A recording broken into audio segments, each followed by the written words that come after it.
The latest Newspoll conducted for the Australian newspaper shows a majority of voters have backed the federal government's Future Made in Australia plan, which will use taxpayer subsidies to support renewable energy projects and the manufacturing sector. Well, the food and grocery sector is a major contributor to manufacturing industry, and joining me now is Tanya Barden, the CEO of the Australian Food and Grocery Council. Tanya, thanks for your time. Thanks, can you just start by explaining this real strong connection your industry has with manufacturing? Food and grocery manufacturing is the biggest manufacturing sector in the country. It employs 275,000 people and it has a turnover of about $140 billion. And that's its direct footprint. On top of that, there are many spillover benefits to suppliers and agricultural farmers and so on, and various service providers that really extends that economic impact further. So this announcement from the government a couple of weeks ago, it's like a mini version of the US's Inflation Reduction Act, offering subsidies to certain businesses, I guess, to help them prosper and invest more money. How's the food and grocery sector potentially going to benefit from this if it does go ahead? One of the things that the AFGC has been advocating for a number of years is tax incentives to drive investment in food and grocery capital equipment. It's an industry that has had a stagnation and indeed a decline in capital investment, which poses the risk that then when assets become old, that then they move offshore. We then end up being subject to more supply chain risk, the greater our reliance on imports, both from an availability and also a price of product. So it's really in Australia's interest and in aligning with the government's Made in Australia program to make sure that we've got sovereignty in manufacturing food and grocery in Australia. COVID taught us that, how critical it is and how easily these supply chains can be disrupted.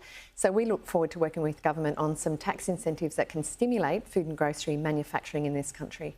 Well, look, one big story last week was the manufacturer Qenos is going to be closing one of its plants, potentially both, one in Sydney and Melbourne, but they make polyethylene used in food packaging. Is this the sort of businesses the government should be investing in to keep operating in Australia to prevent us from having to import basic things like plastic? I think it's really important to think about what the future entails and what are those organisations and industries that are part of the future. Food and grocery is always going to be a must-have and critical for our country. But something like a Qenos, that is really critical in creating a circular economy. The pressures that they're under are the same that we're under. Energy prices, labour prices, the cost of distribution in this country. So wherever government can direct these funds towards supporting future growth industries is really critical. Well, yeah, you mentioned it briefly, but how much pressure are your members under right now to deliver cheaper prices to some of those big supermarket giants out there?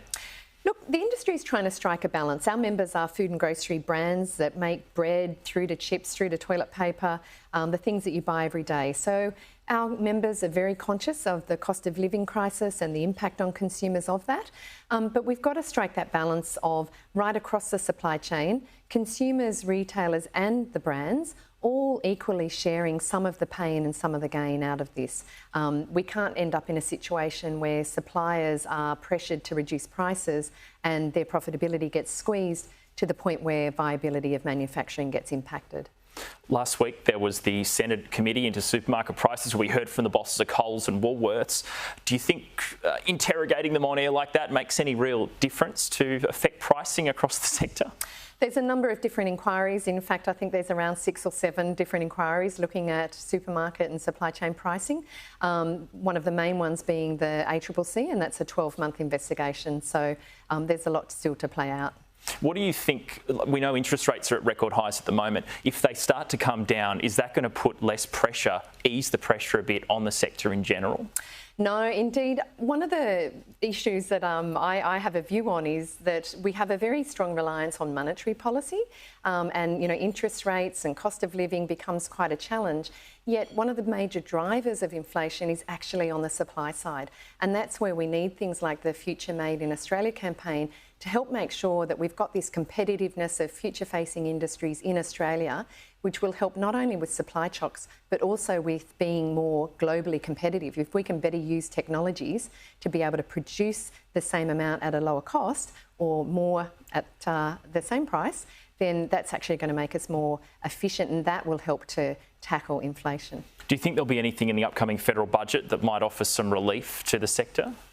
We're looking particularly at tax incentives as an area that we strongly encouraging government to apply to the food and grocery manufacturing industry in this budget.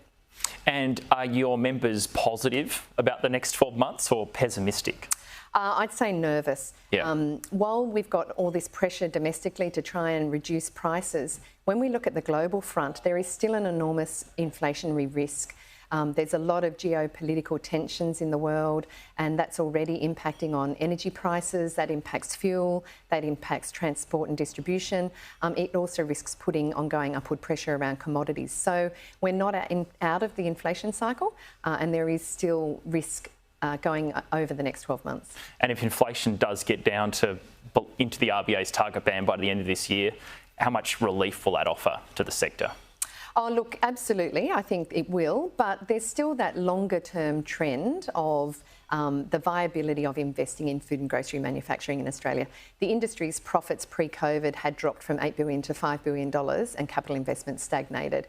That is a reflection of the high cost of doing business in Australia, of the supermarket concentration, of government regulation, and we need to be able to really have a broad policy with government of working with food and grocery manufacturers to secure their place in this country because of all the economic and employment benefits we get, as well as that sovereignty of supply. Tanya Barden, Chief Executive of the AFGC, thanks for coming on the program today. Great. Thanks, Ed.